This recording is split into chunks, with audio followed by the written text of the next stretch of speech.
Hi students, welcome to Bhaskar's biology.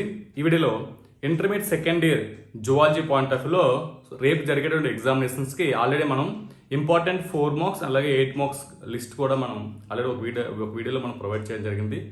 అయితే ఇక్కడ మనకి లాస్ట్ టైం ఏంటంటే తెలంగాణ స్టేట్ పాయింట్ ఆఫ్ వ్యూలో కొద్దిగా ఇబ్బంది అయితే కలిగింది. ఎందుకంటే as per blue print base చేసుకుని అయితే మాత్రం పేపర్ అనేది కొద్దిగా ఎస్ఏ కొద్దిగా చేంజ్ అవ్వడం జరిగింది. అదేవిధంగా ఈ రోజు మీరు చదవాల్సినటువంటిది ఏ విధంగా చదివితే ఏపీ అదేవిధంగా తెలంగాణ స్టూడెంట్స్ కూడా బెటర్గా మీరు ఎగ్జామినేషన్ అనేది మీరు రాయగలుగుతారు అన్నది వీళ్ళు కంప్లీట్ డిస్కస్ చేంజ్ అవుతుంది. వీడియో మాత్రం ఎక్కడ స్కిప్ చేయకుండా లాస్ట్ వచ్చి నచ్చితే లైక్ చేయండి, మీ ఫ్రెండ్స్కి షేర్ చేయండి. ఈ వీడియో చూసిన నా ఛానల్ సబ్స్క్రైబ్ చేసుకోండి. అదేవిధంగా bell icon all of notification నేను చేసిన ప్రతి వీడియో కూడా మీకు నోటిఫై రావడం అవుతుంది. సో త్వరలో ఏప్రిల్ ఫస్ట్ వీక్ నుంచి మనకి ఏంటంటే మ్యాక్సిమం ఫస్ట్ వీక్లో ఈ నీట్ ఎంసెట్ పాయింట్ ఆఫ్ లో కూడా క్లాస్ అనేవి మనం స్టార్ట్ అవ్వడం జరుగుతుంది చాలా తక్కువ ఫీజు తోటి. సో దాన్ని కూడా కొద్దిగా మీరు ఎంకరేజ్ చేసి కొద్దిగా కోఆపరేట్ చేస్తే ఇంకా బెటర్గా ఉంటుంది. Okay, next first of all ఇక్కడ ఏంటంటే senior zoology point of view వచ్చేసరికి మీకు ఇచ్చినటువంటి 8 మార్క్స్ క్వశ్చన్స్ లిస్ట్ అనేది మీకు ఆల్రెడీ మేము చెప్పాము. సో 8 మార్క్స్ పాయింట్ ఆఫ్ లో మీరు చదవాల్సినట్టు 2A 2B 2 యూనిట్స్ కూడా చదవాలి. ఇందులో మనకి 2 essays చెప్పుకున్నాము హార్ట్కి సంబంధించి, అలాగే ఎక్స్క్రిటరీ సిస్టమ్ సంబంధించినటువంటి 2 essays అనేవి అందులో ఉంటాయి. ఈ 4 essays కంపల్సరీ చదవాలి. ఏపీ పాయింట్ ఆఫ్ లో ఎక్కువగా మనకి ఈ 2A నుంచి అంటే హార్ట్ సంబంధించినటువంటి క్వశ్చన్స్ చదవడం జరిగింది. టీఎస్ పాయింట్ ఆఫ్ లో ఎక్కువగా మనకి ఏదైతే మన 2B నుంచి రావడం జరుగుతుంది, కానీ కొన్ని సందర్భాల్లో రివర్స్ కూడా అవుతుంది చూసుకోండి. కాబట్టి 4 essays 100% ఖచ్చితంగా చదవండి. సో నెక్స్ట్ వచ్చేసరికి యూనిట్ నెంబర్ 5A నుంచి కూడా మనకి మోస్ట్ ఇంపార్టెంట్ 3 essays ఉంటాయి. ఈ 3 essays కూడా మేల్ ఫీమేల్ రిప్రొడక్షన్ సిస్టమ్, అలాగే ఎంబ్రియోనిక్ డెవలప్మెంట్ ఉంటుంది. అంటే స్త్రీ పురుష ప్రత్యుత్పత్తి వ్యవస్థ, మళ్ళీ పిండాభివృద్ధి దశలు ఉంటాయి. ఈ 4+3 ఖచ్చితంగా చదవండి. నెక్స్ట్ యూనిట్ నెంబర్ 6 జెనెటిక్స్ నుంచి వచ్చేసరికి ఏమవుతుందంటే ఇందులో మనకి మోస్ట్ ఇంపార్టెంట్ 4 essay క్వశ్చన్స్ అయితే మీకు చెప్పడం జరిగింది. సో ఆ 4 essay క్వశ్చన్స్ కూడా మీరు చదవండి.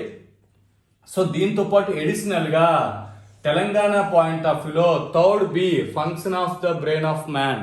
సో బ్రెయిన్ తాలూకా ఫంక్షన్స్ అదే మనకి స్ట్రక్చర్ సంబంధించి ఒక ఎస్సే ఉంటుంది. సో చూడండి, ఇది ఆల్రెడీ మనకి లాస్ట్ టైం 2022లో ఇచ్చినటువంటి ప్రీవియస్ ఇయర్ పేపర్స్ లో అంటే 2022లో ఈ క్వశ్చన్ కూడా మనకి అక్కడ వాళ్ళు అడగడం జరిగింది. కాబట్టి ఈ చాప్టర్ నుంచి కూడా మీకు ఇన్ కేస్ వస్తే ఎస్సే రావచ్చు. సో టీఎస్ పాయింట్ ఆఫ్ లో చూసుకోండి కంపల్సరీగా, ఎందుకంటే 4 ఎస్ఏల్లోనూ 3 ఎస్ఏ సేమ్ ఇదే ప్యాటర్న్ లో 4 ఎస్ఏలు కూడా వాళ్ళకి ఇవ్వడం జరిగింది. సో మనకి యూనిట్ 2 నుంచి ఒక ఎస్ఏ రావడం జరిగింది, యూనిట్ నుంచి 5 నుంచి ఒక ఎస్ఏ రావడం జరిగింది, యూనిట్ నెంబర్ 6 నుంచి ఒక ఎస్ఏ రావడం జరిగింది, అలాగే యూనిట్ నెంబర్ 3rd B నుంచి neural control and coordination. So దీని నుంచి బ్రెయిన్ సంబంధించినటువంటి ఎస్ఏ కూడా. సో ఆ చాప్టర్ ఉన్నటువంటి రెండు ఎస్ఏలు ఉన్నాయి బ్రెయిన్కి సంబంధించినటువంటి ఆ చాప్టర్ సంబంధించి. సో 2 ఎస్ఏలు ఒకసారి చెక్ చేసుకోండి. సో ఇది ఓవరాల్ గా మీకు చదవాల్సినటువంటి లిస్టు. ఆల్రెడీ లిస్ట్ కూడా మీకు ఆల్రెడీ నేను 8 మార్క్స్ పాయింట్ ఆఫ్ లో ప్రొవైడ్ చేయడం జరిగింది లాస్ట్ వీడియోలో. అందులో మనకి స్ట్రక్చర్ ఆఫ్ హార్ట్ ఒకటి, నెక్స్ట్ అంటే వర్కింగ్ ఆఫ్ హార్ట్ ఒకటి, అంటే గుండె నిర్మాణం, గుండె పనిచేసే విధానం, ఎక్స్క్రిటరీ సిస్టమ్, నెఫ్రాన్ స్ట్రక్చర్ ఉంటుంది, అంటే విసర్జక వ్యవస్థ నెఫ్రాన్ గురించి, అలాగే మనకి ఫార్మేషన్ ఆఫ్ యూరిన్ ఫార్మేషన్, మూత్రం ఏర్పడే విధానం. యూనిట్ నెంబర్ 5 వచ్చేసరికి మోస్ట్ ఇంపార్టెంట్ ఏం చెప్పండి, మేల్ రిప్రొడక్టివ్ సిస్టమ్, ఫీమేల్ అంటే పురుష స్త్రీ ప్రత్యుత్పత్తి 2 చెప్పుకున్నాం, దీంతో పాటు ఎంబ్రియోనిక్ డెవలప్మెంట్ ఒకటి. సో జెనెటిక్స్ లో మోస్ట్ ఇంపార్టెంట్ ఏం చెప్పుకున్నాం, మల్టిపుల్ ఎలైల్స్, బహుళ వికల్పాలు చెప్పుకున్నాము, chromosome theory of sex determination ఒకటి చెప్పుకున్నాము, క్రిస్ క్రాస్ ఇన్హెరిటెన్స్ ఒకటి చెప్పుకున్నాము, డిఎన్ఏ ఫింగర్ ప్రింటింగ్ ఒకటి. సో ఈ 4 కూడా బహుళ వికల్పకాలు, లింగ నిర్ధారణ, క్రోమోజోమ్ సిద్ధాంతం ఆధారంగా ఒకటి, నెక్స్ట్ క్రిస్ క్రాస్ ఒకటి, నెక్స్ట్ ఏంటంటే డిఎన్ఏ ఫింగర్ ప్రింటింగ్. ఈ 4 కూడా మోస్ట్ ఇంపార్టెంట్ అని చెప్పుకున్నాం. అలాగే 4 మార్క్స్ పాయింట్ ఆఫ్ లో కూడా మీకు ఇంపార్టెంట్ క్వశ్చన్స్ మాక్సిమం ఇందులో 39 క్వశ్చన్స్ అయితే మీకు ఇక్కడ ఆ వీడియోలో ఇవ్వడం జరిగింది. సో ఆ వీడియో కూడా మీకు ఒకసారి ఆ డిస్ప్లే కూడా మీకు చూపిస్తాను, అది ఒకసారి మీరు కూడా చూడండి, ఒకసారి చెక్ చేసుకోండి. సో ఈ 4 మార్క్స్ పాయింట్ ఆఫ్ లో ఉన్న 39 questions 1A 1B 2A, so 3A 3B, next 4A 4B 6 7 8. So ఈ చాప్టర్స్ లో ఉన్నటువంటి 4 మార్క్స్ మీద ఫోకస్ చేయండి. 1A పాయింట్ ఆఫ్ లో నేను 4 క్వశ్చన్స్ మీకు చెప్పాను. ఎల్ఎస్ ఆఫ్ ట్రూత్, దంతిమకు నిలువు కొత్త, చాలా ఇంపార్టెంట్, చాలా సార్లు అడిగేది, లాస్ట్ టైం డిలీటెడ్, ఈసారి మీకు ఉంది కాబట్టి మ్యాక్సిమం ఇది ఒకసారి చూసుకోండి. నెక్స్ట్ అంటే ప్రోటీన్ డైజెషన్ స్టమక్ లో ఒకటి ఉంటుంది, మాంసకృతులు జీర్ణాశయంలో. నెక్స్ట్ అంటే ఫంక్షన్ ఆఫ్ లివర్, చాలా ఇంపార్టెంట్, అంటే కాలేయం యొక్క విధులు. నెక్స్ట్ అంటే బటర్ డైజెషన్ ఏదైతుంది, అబ్జార్ప్షన్ అండ్ డైజెషన్ బటర్ సంబంధించింది, వెన్న జీర్ణక్రియ శ్వాసం నుంచి. అలాగే 1B నుంచి వచ్చేసరికి ఏమవుతుందంటే ఇక్కడ చూడండి, నార్మల్ కండిషన్స్ లో ఇన్స్పిరేషన్ ఎక్స్ప్రెషన్ గురించి అయితే ఒక క్వశ్చన్, సాధారణ పరిస్థితుల్లో ఉచ్ఛ్వాస నిశ్వాసాల గురించి. Next transport mechanism of CO2, చాలా ఇంపార్టెంట్ క్వశ్చన్ ఇది. CO2 రవాణాలో ఉన్నటువంటి వివిధ యంత్రాంగాలు ఒకటి. దీంతో పాటు 3rd క్వశ్చన్ ఏమి ఇచ్చామంటే మనం రెస్పిరేటరీ సిస్టమ్ సంబంధించి డిజార్డర్స్ చాలా, అంటే మనకి వృత్తిపరమైన డిజార్డర్స్ ఉంటాయి, దీనికి సంబంధించిన డిజార్డర్స్ ఉంటాయి, 2 రకాలు ఉంటాయి. చూడండి 2 రకాలు కూడా మీరు చదవాలి కంపల్సరీగాను. సో నెక్స్ట్ అంటే రెస్పిరేటరీ మూవ్మెంట్స్ ఏవైతే ఉన్నాయో రెగ్యులేషన్ ఏ విధంగా జరుగుతుంది మ్యాన్లో, ఇది కూడా మానవులో శ్వాస కదలికలు ఏ విధంగా జరుగుతాయి. అలాగే నెక్స్ట్ థర్డ్ ఏ సంబంధించి మనం ఇక్కడ చూడండి 2 క్వశ్చన్స్ చెప్పుకున్నాం. పెల్విక్ గడ్డిలో ఒకటి, పెల్విక్ గడ్డిలో అనేది డయాగ్రామ్ ఉంటుంది ఇందులో, చాలా చాలా ఇంపార్టెంట్ థర్డ్ ఇయర్. అంటే ఈ డయాగ్రామ్ కూడా మీరు కంపల్సరీ ప్రాక్టీస్ చేయండి. Structure of synovial joint structure ఒకటి ఇవ్వడం జరిగింది. అలాగే TS of spinal cord 3B కి సంబంధించినటువంటి టీఎస్ ఆఫ్ స్పైనల్ కార్డ్, ఇది చాలా ఇంపార్టెంట్ డయాగ్రామ్, ఇది కూడా డయాగ్రామ్ కంపల్సరీ ప్రాక్టీస్ చేయండి.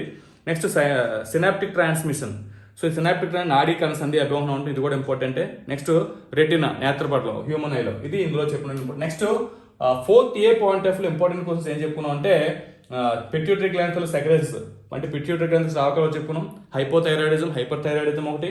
నెక్స్ట్ అంటే ఎడిసెన్సన్ కుసింగ్ సిండ్రోమ్, కుసింగ్ సిండ్రోమ్ నుంచి ఒక 4 ఉంటుంది. ఇవి మోస్ట్ ఇంపార్టెంట్ పాయింట్ ఆఫ్ చెప్పుకున్నాం. నెక్స్ట్ 4th బికి వచ్చేసరికి, సో 4th బిలో మోస్ట్ ఇంపార్టెంట్ బి సెల్స్ చాలా ఇంపార్టెంట్, బి కణాలు. Immunoglobulins important. నెక్స్ట్ అంటే ఇన్నేట్ ఇమ్యూనిటీ, ఇది కూడా చాలా ఇంపార్టెంట్, సహజ రోగ నిరోధకతంతో. దీంతో HIV leads to AIDS, HIV ఏ విధంగా ఎయిడ్స్గా మారుతుంది ఒకటి. నెక్స్ట్ హ్యూమరల్ ఇమ్యూనిటీ ఒకటి, హ్యూమరల్ నిరోధకత ఒకటి. దీంతో పాటు ఇంకేంటంటే సెల్ మీడియేటెడ్ ఇమ్యూనిటీ, కణ నిర్వర్తిత్వ ఏదైతే మన రోగ నిరోధకత ఉంది, ఇది కూడా చాలా important. Next unit number 6 point of లో మోస్ట్ ఇంపార్టెంట్ ఏంటంటే ఇందులో మనకు ఓవరాల్గా 5 చెప్పుకున్నాం. సో 5 కూడా ఏంటంటే ఇక్కడ చూడండి, సెక్స్ డిటర్మినేషన్ నుంచి ఉంటుంది హ్యూమన్లో, మానవుల్లో లింగ నిర్ధారణ. ఎరిథ్రోబ్లాస్టోస్ ఫెటాలస్ చాలా చాలా ఇంపార్టెంట్ క్వశ్చన్ ఇది. దీంతో పాటు జెనెటిక్ బ్యాలెన్స్ థియరీ ఒకటి ఉంటుంది, డ్రోసోఫిలాలో ఉన్నటువంటిది. సో సెక్స్ డిటర్మినేషన్ డ్రోసోఫిలా ఉంటుంది, ఇది కూడా చాలా ఇంపార్టెంట్. డ్రోసోఫిలాలో లింగ నిర్ధారణ అనేది. A coloured blind man married normal woman అని ఒకటి ఉంటుంది క్వశ్చన్, చాలా ఇంపార్టెంట్. అంటే వర్ణాంధత్వ తండ్రి సాధారణ దృష్టి గల తల్లిని. దీంతో పాటు ఏబీఓ బ్లడ్ గ్రూపింగ్స్ గురించి కూడా ఒకటి ఉంటుంది. ఇవి మోస్ట్ ఇంపార్టెంట్. నెక్స్ట్ 7th లో ఉన్నటువంటి మ్యాక్సిమం అన్ని క్వశ్చన్స్ కూడా మ్యాక్సిమం కవర్ చేయండి. 7th లో ఉన్నటువంటి చాప్టర్ ఉన్నటువంటి ఇందులో మనకి హోమోలోగస్ ఎనాలోగస్ ఆర్గాన్స్ ఉంటుంది, నిర్మాణ సామ్య, క్రియా సామ్య. నెక్స్ట్ థియరీ ఆఫ్ మ్యూటేషన్ ఒకటి ఉంటుంది, ఉత్పరివర్తన సిద్ధాంతము. నెక్స్ట్ ఏంటంటే ఈ డార్విన్ థియరీ ఉంటుంది, ఈ ఇండస్ట్రియల్ మెనలిజం బేస్ చేసుకుని పారిశ్రామిక సామర్థ్యం ఆధారంగా ఇది ఉంటుంది. నెక్స్ట్ అంటే జెనెటిక్ డ్రిఫ్ట్ ఒకటి, జన్యు విస్థాపన ఒకటి. నియో డార్వినిజం ఒకటి ఉంటుంది. దీంతో పాటు నెక్స్ట్ అంటే జీవ పరిణామాలు వివిధ వర్ణాల పాత్ర. So different patterns of selection of evolution, ఇది చాలా ఇంపార్టెంట్. ఇంకా లాస్ట్ 8th లో మోస్ట్ ఇంపార్టెంట్ ఏం చెప్పుకున్నాను అంటే నేను 6 చెప్పుకున్నాం. 6లో కూడా హనీ బీస్ తో ఎకనామిక్ ఇంపార్టెన్స్, అంటే తేనెటీగల యొక్క ఆర్థిక ప్రాముఖ్యత. నెక్స్ట్ ఇన్సులిన్ ఒకటి చెప్పుకున్నాము. టైప్స్ ఆఫ్ క్యాన్సర్స్ రకాలు ఒకటి, ఎంఆర్ఐ ఒకటి, ఈసీజీ ఒకటి, ఎలిసా టెస్ట్ ఒకటి. సో ఇవి మనకి మోస్ట్ ఇంపార్టెంట్ క్వశ్చన్స్ కింద అయితే మనం చెప్పుకోవడం. నెక్స్ట్ 2 మార్క్స్ పాయింట్ ఆఫ్ లో మీరు చదవాల్సినవి ఏంటి?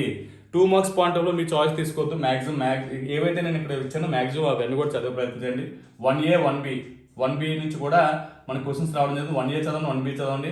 నెక్స్ట్ 2A 2A ఎక్కువ టీఎస్ నుంచి అయితే మాత్రం అడగడం జరిగింది, కాబట్టి టీఎస్ పాయింట్ ఆఫ్ 2A కూడా ఎక్కువ ఫోకస్ చేయండి. సో నెక్స్ట్ 3A 3B నుంచి కూడా మాక్సిమం క్వశ్చన్స్ రావడం జరుగుతుంది. నెక్స్ట్ 4th B నుంచి కూడా రావడం జరిగింది. Next 5th A 5th B, so దీనిలో ఉన్నటువంటి 2 మార్క్స్ కూడా మీరు చదవండి. నెక్స్ట్ 6th నుంచి ఓన్లీ టీఎస్ పాయింట్ ఆఫ్ లో ఒక 4 టైమ్స్ వరకు కూడా అడగడం జరిగింది క్వశ్చన్స్ అనేవి. కాబట్టి 6th chapter TS point of లో చాలా చాలా important. So AP point of లో కూడా ఒకసారి చూడండి. మాక్సిమం 6th చాప్టర్ నుంచి మనం మాక్సిమం 2 మార్క్స్ రాకపోవచ్చు, కానీ ఒకసారి మీరు చెక్ చేసి, ఎందుకంటే ఛాన్స్ తీసుకోవద్దు, 2 మార్క్స్ పాయింట్ ఆఫ్ లో చాయిస్ ఉండదు కాబట్టి. నెక్స్ట్ 7th కూడా మాక్సిమం టీఎస్ నుంచి ఎక్కువ అడగడం జరుగుతుంది. ఏపీ పాయింట్ ఆఫ్ లో దీని నుంచి కూడా పెద్దగా అడిగినట్టు లేదు, కానీ ఒకసారి మీరు కంపల్సరీ ఇది కూడా చదివే ప్రయత్నం. 8th చాప్టర్ నుంచి కూడా మీరు 2 మార్క్స్ అనేవి కవర్ చేయండి. సో ఇది 2 మార్క్స్ పాయింట్ ఆఫ్ లో మీరు చదవాల్సినటువంటి ఏదైతే యూనిట్స్ ఉన్నాయో యూనిట్స్ తాలూకా లిస్టు. సో నీట్గా హ్యాండ్ రైటింగ్ రాయండి. ఇంపార్టెంట్ పాయింట్స్ అండర్లైన్ చేయండి కంపల్సరీగాను. పాయింట్స్ ఎదుగా రాస్తే ఇంకా బెటర్గా ఉంటుంది, అది కూడా పాయింట్స్ మ్యాక్సిమం మేనేజ్ చేయండి. సో ఇక లెటర్స్ కానీ కలర్ పెన్సిల్స్ కానీ స్కెచెస్ కానీ ఏం వాడద్దు. సో 2 ఆపోజిట్ కలర్స్ పెన్స్ని యూస్ చేస్తే బెటర్గా ఉంటుంది. డయాగ్రామ్ కానీ లేబులింగ్ కానీ మొత్తం మన పెన్సిల్తోనే చేయాలి. డయాగ్రామ్ వేసేటప్పుడు కొద్దిగా పెద్ద డయాగ్రామ్ వేయండి, చిన్న డయాగ్రామ్స్ వేయొద్దు. 4 మార్క్స్ ఒక డయాగ్రామ్ ఉంటుంది కాబట్టి కంపల్సరీ డయాగ్రామ్ వేసేటప్పుడు హాఫ్ పేజ్ లేదా ఒక పేజ్ మొత్తాన్ని డయాగ్రామ్ కింద మీరు, లేదా అంటే ఫర్ ఎగ్జాంపుల్ స్పైనల్ కార్డ్ అంత అవసరం లేదు కాబట్టి హాఫ్ పేజ్ అని సరే మినిమం మీరు చేయండి. కొద్దిగా షేడ్స్ ఇస్తున్నట్టుగా కొద్దిగా నీట్గా వేసే ప్రయత్నం అయితే మాత్రం చేయండి. క్వశ్చన్ నెంబర్ మాత్రం ఏడు మర్చిపోవద్దు. పేపర్ ఇచ్చిన తర్వాత క్వశ్చన్ పేపర్ మొత్తం ఒక 2 టైమ్స్ చదవండి. క్వశ్చన్ కంప్లీట్గా చదివిన తర్వాత ఆన్సర్ మీరు అటెంప్ట్ చేయండి. సో ఇది నేను చెప్పాలనుకుంది. ఈ వీడియో మీకు ఎంతకంటే హెల్ప్ అవుతుంది, లైక్ చేయండి, షేర్ చేయండి, ఛానల్ సబ్స్క్రైబ్ చేసుకోండి. Thanks for watching. Thank you very much.